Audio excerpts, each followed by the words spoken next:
must have been a beautiful baby. Staggeringly honest. Were you really?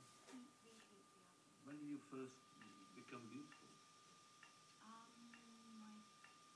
don't know that I feel that beautiful now. When you were younger, you were, I mean, you were 16 or so, you were gorgeous. You still are. Certainly didn't feel gorgeous then. Didn't you? No. Why was that? Why was that? I don't know that you do when you're 16. I think you can be the most beautiful person in the world and not know. Well, tell us a story about how you became a model. It's a fascinating story. I had a sort of speedy exit from school and didn't quite know what I was going to do, and told my parents that I wanted to go off and study history of art in Florence.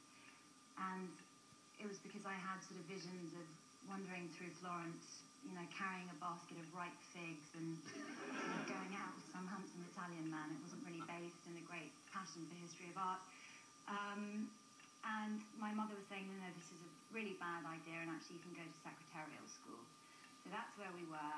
I said, no, please don't make me do that. And she went one way, I went another way. I was on Elizabeth Street in London and crying very self-indulgently on the doorstep.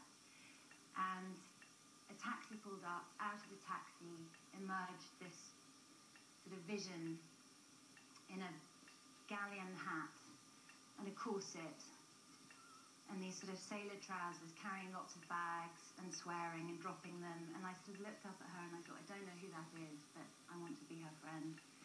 And she sort of came towards me and I said, do you need help with your bags? And she said, yes, you're actually sitting on my doorstep. And I said, terribly sorry.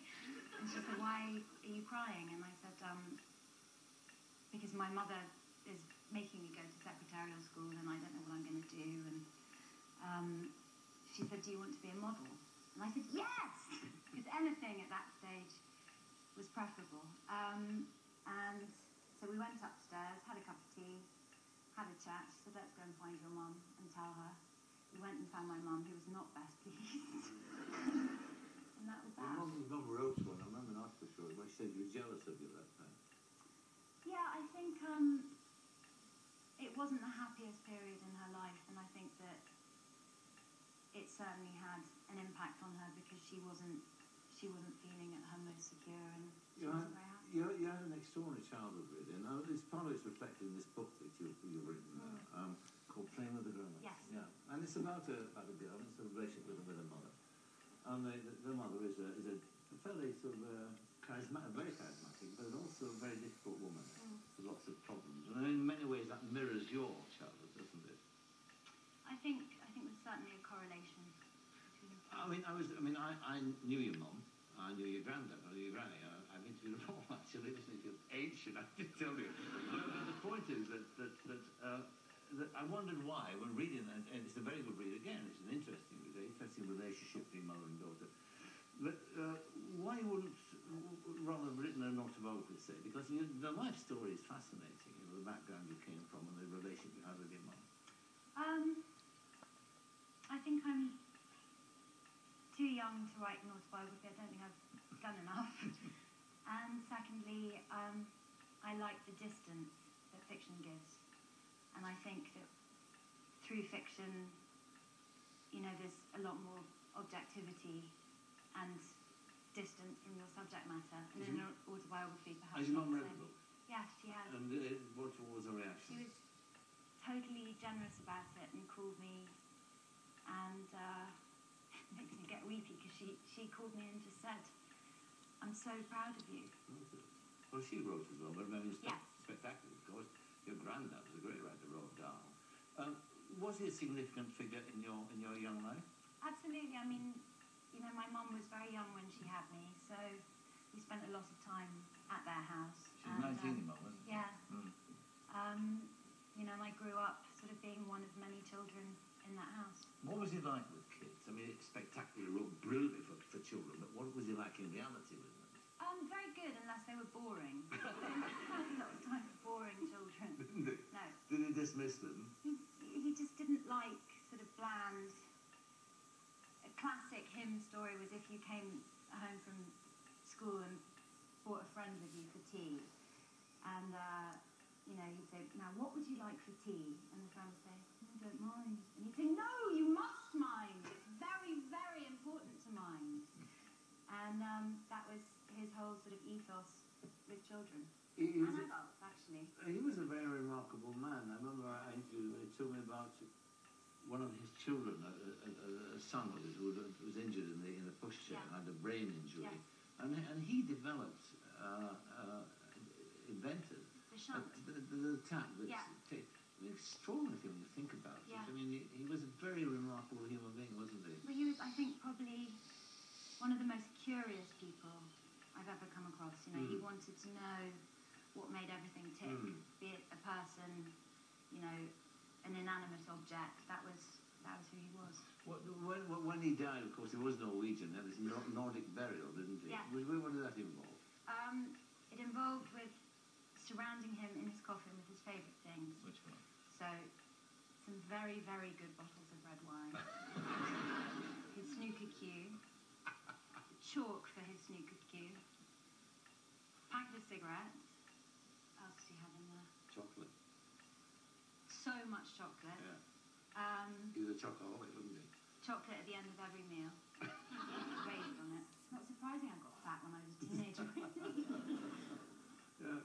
There's been one going back to the modelling stage that you did. I mean, you were adopted by the media as the sort of the larger woman, the sort of triumph for the larger woman.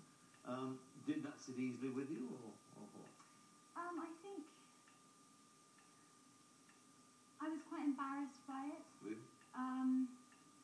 Because it was, you know, it was something, because it wasn't something that I had aspired to do, it was something that I fell into. I sort of, again, as one does at 18, I just wanted to be like everyone else, you know, and to be singled out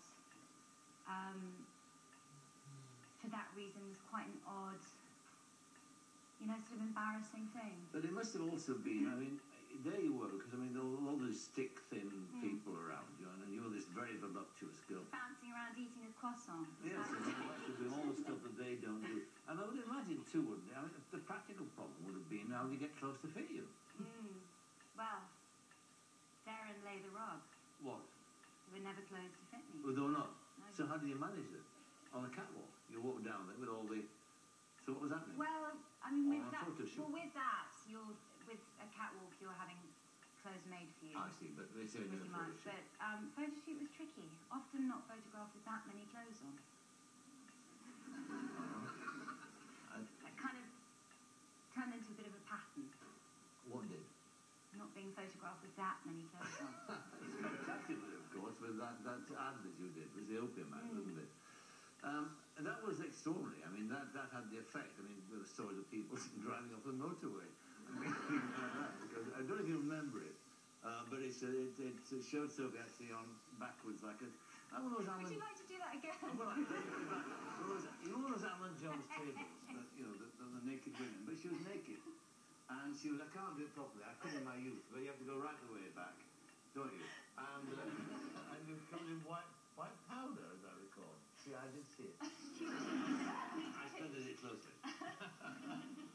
But I mean, I mean, that got you kind of, it got banned in France, of all places. It got banned in France. A bit much being banned in France. I think it's absolutely terrible. Yeah. Yeah. So what about that? How did that suit you or not?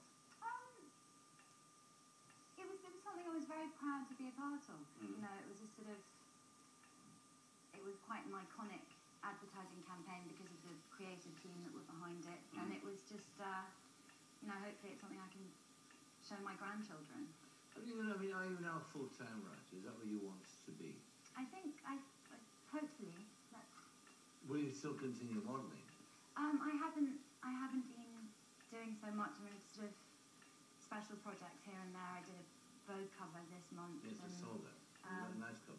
Thank you. You are amazing. Like, the women in your family are extraordinary. They're all very much alike. I mean, Fish and Neil have these huge We've all got the cheekbones.